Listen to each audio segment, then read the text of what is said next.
Hey guys, welcome back to my channel मेरी तनु। यहाँ मैं आपको बताने वाली हूँ एकलव्य मॉडल रेसिडेंशियल स्कूल के बारे में, जिसमें कि आपकी अभी नोटिफिकेशन आ चुकी है, कल ही आ चुकी थी। तो यहाँ पे इन्होंने अपडेट किया है टीजीटी की पोस्ट के लिए और हॉस्टल वार्डन नॉन टीचिंग के पोस्ट के लिए भी और टीचिंग के लिए भी। यहाँ पे आपकी पीआरटी तो नहीं रहती है, बट यहाँ पे टीजीटी की यहाँ पोस्ट आपकी आई हुई है। तो हो सकेगा तो आप इसको फिल करिएगा। इन्फॉर्मेशन बुलेटिन गाइडलाइंस दी गई है ऑनलाइन एप्लीकेशन के उसमें। ठीक है, सबसे पहले हम देख लेते हैं कि यहाँ पे क्या क्या चीज़ें रहने वाली। जो डेट्स, एग्जाम फी डिटेल दिया हुआ है, एप्लीकेशन प्रोसीजर दिया है। ऑनलाइन सबमिशन जो होगा आपका एप्लीकेशन फॉर्म का अप टू मतलब कि 18 अगस्त तक होगा। नेक्स्ट जो है टीजीटी के लिए आपका 1500 है। यहाँ पे एग्ज़ाम जो होगा ऑनलाइन मोड में ही होगा आपका। अभी तो एप्लीकेशन फीस जो भी ऑनलाइन चलता है आपका, अब सबको पता है कि ऑनलाइन फॉर्म फिल किए जाते हैं। यहाँ पे कोई ऑफलाइन तरीका नहीं है आप सबमिट करोगे, तो ये तो आप सबको नोन रहता है। हॉस्टल वार्डन के लिए यहाँ पे एप्लीकेशन फीस 1000 रुपीज़ है। ड्यूरेशन ऑफ एग्जामिनेशन 180 मिनट्स रहेगी टीचिंग स्टाफ के लिए एंड 150 मिनट्स रहेगी नॉन टीचिंग स्टाफ के लिए। तो अभी हम अच्छे से बात करते हैं, ठीक है, जिसमें कि आपका एग्जाम पैटर्न एंड सिलेबस है। उससे पहले हम देखते हैं वैकेंसीज के बारे में। यहाँ पे आपकी टीजीटी की वैकेंसी है अप्रॉक्स 5660 है। हॉस्टल वार्डन मेल के लिए है 335, हॉस्टल वार्डन फीमेल के लिए है 334। टोटल आपकी लगभग 6000 मतलब 6329 वैकेंसीज हैं। और यहाँ पे आगे हम देखते हैं यहाँ पे कि कौन अप्लाई कर सकता है। Citizen of India he apply करेगा, इंडियन सिटीजन अप्लाई करेंगे, ठीक है। यहाँ पे जो जो चीज़ें दी हुई हैं उसका आपका एलिजिबिलिटी क्राइटेरिया जो भी रहता है अभी वो भी बताऊंगी आपको। तो यहाँ पे टोटल जो पोस्ट है, पोस्ट डिटेल है, जैसे कि टीजीटी। तो टीजीटी किस किस सब्जेक्ट में है? इंग्लिश में भी आई है, हिंदी में भी है, मैथ्स में भी है, साइंस में भी है, ठीक है, सोशल स्टडीज में भी है, थर्ड लैंग्वेज लाइब्रेरियन की भी है। यहाँ पे नीचे अभी आप पूरा पीडीएफ देखिएगा, उसमें प्रॉपरली सब कुछ मेंशन है कि साइंस की कितनी है, हिंदी की कितनी है और मैथ्स या सबकी पर्टिकुलर दिया हुआ है।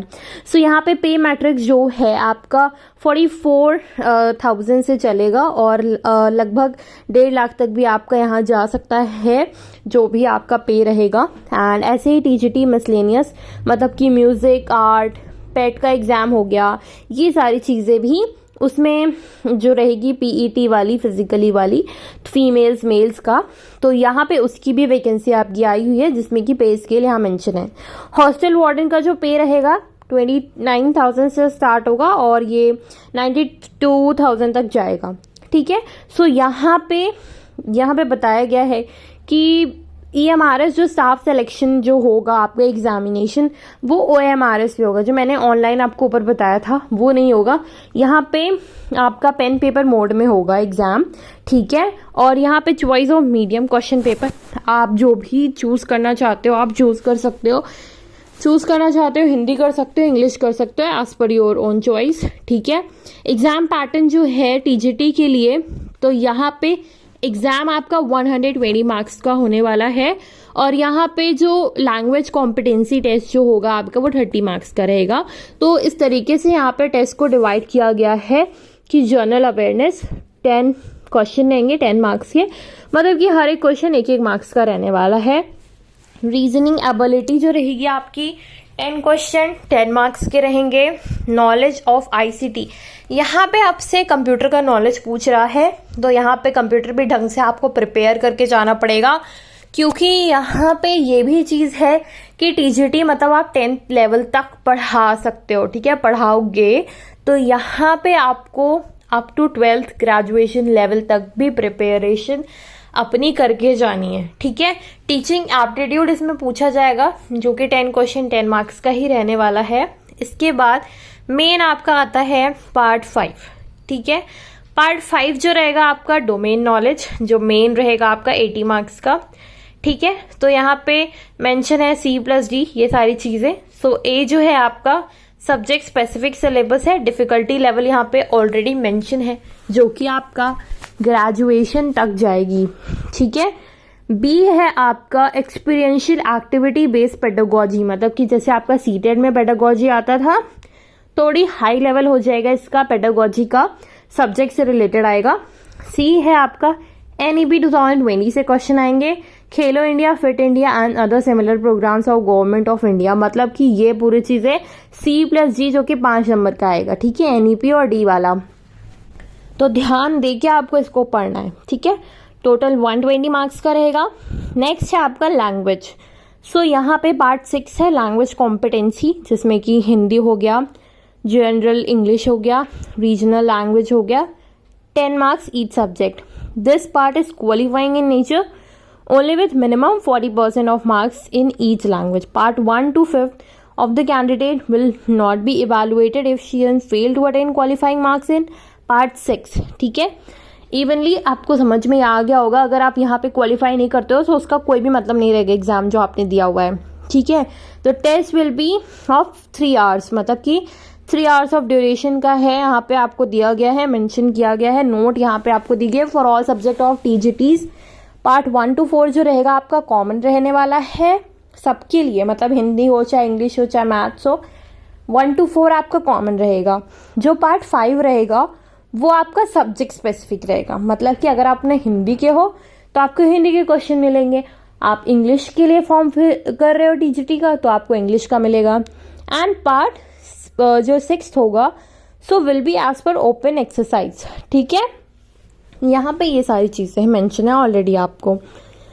नेक्स्ट है optional of regional language. Regional language जो पूछा जाएगा आपका 10 मार्क्स ईच सब्जेक्ट, ठीक है। सो यहाँ पे आप देख लीजिएगा, is limited to schedule languages of the state notified various. ये चीजें आप रीजनल लैंग्वेज चेक कर लीजिएगा अपनी, ठीक है। नेक्स्ट हम देखते हैं हॉस्टल वार्डन के लिए। हॉस्टल वार्डन का भी 120 मार्क्स का रहने वाला है। काफ़ी सारी चीज़ें हैं यहाँ पे भी, और 2.5 आवर्स का ही एग्ज़ाम है ये। तो इस पर फोकस करना है। General awareness 10 question 10 marks, reasoning ability 20 question 20 marks, जो कि ऊपर से सेम ही है। अगर आप दोनों फिल करना चाहते हो तो वेल एंड गुड आप फिल कर सकते हो, 20 क्वेश्चन 20 मार्क्स।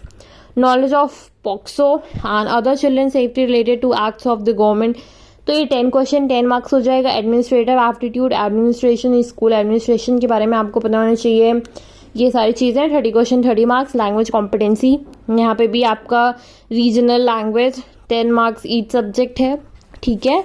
सो ये सारी चीज़ें हैं, 30 क्वेश्चन 30 मार्क्स बहुत ज़्यादा मायने रखता है। तो हिंदी इंग्लिश सारी चीज़ें पूछी जाएंगी, ओके। सो यही था आपका ओवरऑल चीज़ें हॉस्टल वार्डन के लिए। हम सिलेबस अभी देखेंगे, बट और सारी इंपॉर्टेंट चीज़ें भी हम यहाँ देखते हैं, जिसमें कि TGT के लिए आप कौन कौन इसमें फिल कर सकता है फॉर्म। तो नॉट एक्सीडिंग 35 ईयर्स, मतलब कि उससे कम एज वाले कर सकते हैं, मतलब 35 से ज़्यादा नहीं होना चाहिए, ठीक है। एज रिलैक्सेशन तो मिलता ही मिलता है, ओके। यहाँ पे 4 इयर्स इंटीग्रेटेड डिग्री होनी चाहिए रीजनल कॉलेज से, या तो बैचलर ऑनर्स डिग्री होनी चाहिए।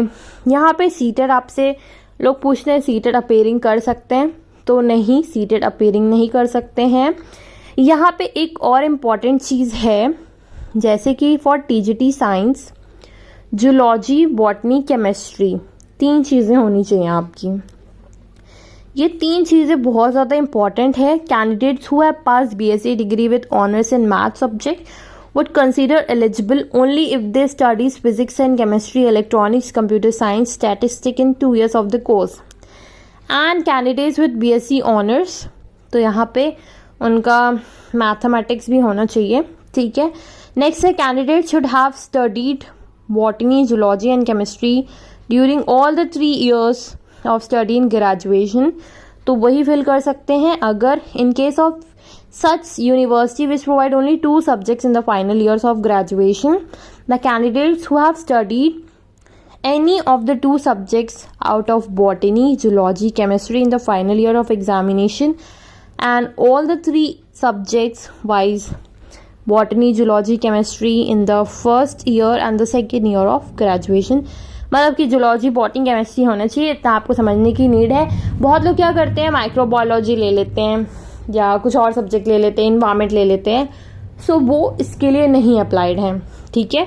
लोग करते हैं तो इसके लिए यहाँ पे हर चीज़ मेंशन कर दी गई है कि ये चीज़ बहुत ज़्यादा इंपॉर्टेंट है आपके लिए। कुछ यूनिवर्सिटीज़ होती हैं कि जो तीनों सब्जेक्ट तीनों साल रखती हैं, कुछ यूनिवर्सिटीज़ होती हैं जो 2 सब्जेक्ट ही रखती हैं, तो उन यूनिवर्सिटीज़ के लिए आप यहाँ पे एलिजिबल हो अगर आपने तीनों किया है साइंस के लिए। ऐसे ही सोशल स्टडीज़ के लिए भी आप ऐसे ही देख लीजिएगा, because subject combination very important, is very important, ठीक है। उसके बिना फॉर्म फिलिंग करने का कोई मतलब नहीं रहेगा। लास्ट में डॉक्यूमेंट वेरिफिकेशन के थ्रू आप बाहर खो सकते हो, सो इतना झंझट करने का कोई भी मतलब नहीं रहने वाला है फिर। ओके, नेक्स्ट है म्यूज़िक के लिए भी आपको दिया गया है कि bachelors degree with music and recognise institution and essential qualification art के लिए होना चाहिए आपके पास यहाँ पे रीजनल कॉलेज फाइन आर्ट का कोर्स होना चाहिए। टीजीटी फिजिकल एजुकेशन के लिए आपको बीएड जो होता है आपका फिजिकल एजुकेशन में, ठीक है, वो होना चाहिए। लाइब्रेरियन के लिए आपके पास यहाँ पे लाइब्रेरियन का होना चाहिए कोर्स। हॉस्टल वार्डन के लिए यहाँ पे नॉर्मली बैचलर्स ऑफ डिग्री मांगी है, कोई भी सब्जेक्ट से हो उससे फ़र्क नहीं पड़ता है, या तो 4 इयर्स ऑफ इंटीग्रेटेड कोर्स होना चाहिए, कोई भी आपका एनसीईआरटी या एनसीटी जिससे कनेक्टेड हो, ठीक है। तो ये सारी चीज़ें हैं। Up to 55 years of EMRS employees. Next यहाँ पे बहुत सारी चीज़ें और भी आपको मेंशन है कि आप कैसे आपको रिलैक्सेशन मिलेगा अगर आप स्केड्यूल कास्ट या स्केड्यूल ट्राइब से बिलोंग करते हो। 5 इयर्स का होगा। जो अदर बैकवर्ड क्लासेस होते हैं NCL, उनके लिए भी यहाँ पर एज रिलैक्सेशन है। यहाँ पे बहुत सारी एज रिलैक्सेशन भी आपको मेंशन है। रेसिडेंशियल मीन्स ही है आपको कि वहाँ रुकना पड़ेगा, ऐसा नहीं कि आप बच्चों को छोड़ के आ गए, तो वहाँ पे आपको रहना पड़ेगा, सारी चीज़ें करनी पड़ेंगी। तो ये सारी चीज़ें सोच के फॉर्म फिल करिएगा। यहाँ पे काफ़ी सारी चीज़ें आपको दी गई हैं ऑलरेडी, इसको अच्छे से एक बार आप रीड करिएगा। ये भी इम्पॉर्टेंट था कि लिस्ट ऑफ एग्जामिनेशन सिटीज़, जिसमें कि यहाँ पे अंडमान निकोबार में अगर आप रह रहे हो तो पोर्ट ब्लेयर में आपका एग्ज़ाम होगा, ठीक है। तो आप जो भी यहाँ पे स्टेट चूज़ करोगे, जिस स्टेट से आप रहते हो उसी स्टेट में आप एग्ज़ाम देने जा सकते हो। ये बहुत अच्छी बात है, ठीक है। ऐसा बिहार वाले में नहीं है, बट यहाँ पे है। तो यहाँ पे उत्तर प्रदेश में लखनऊ में होगा आपका एग्ज़ाम, ठीक है, कैपिटल। नेक्स्ट, इतनी सारी चीज़ें आपकी इस नोटिफिकेशन में मेंशन है। कुछ भी अगर ऐसी चीज़ हो जो आपको नहीं समझ में आई हो, सो आप कमेंट करिएगा, सो मैं उसको आपको रिप्लाई ज़रूर करूँगी, ठीक है।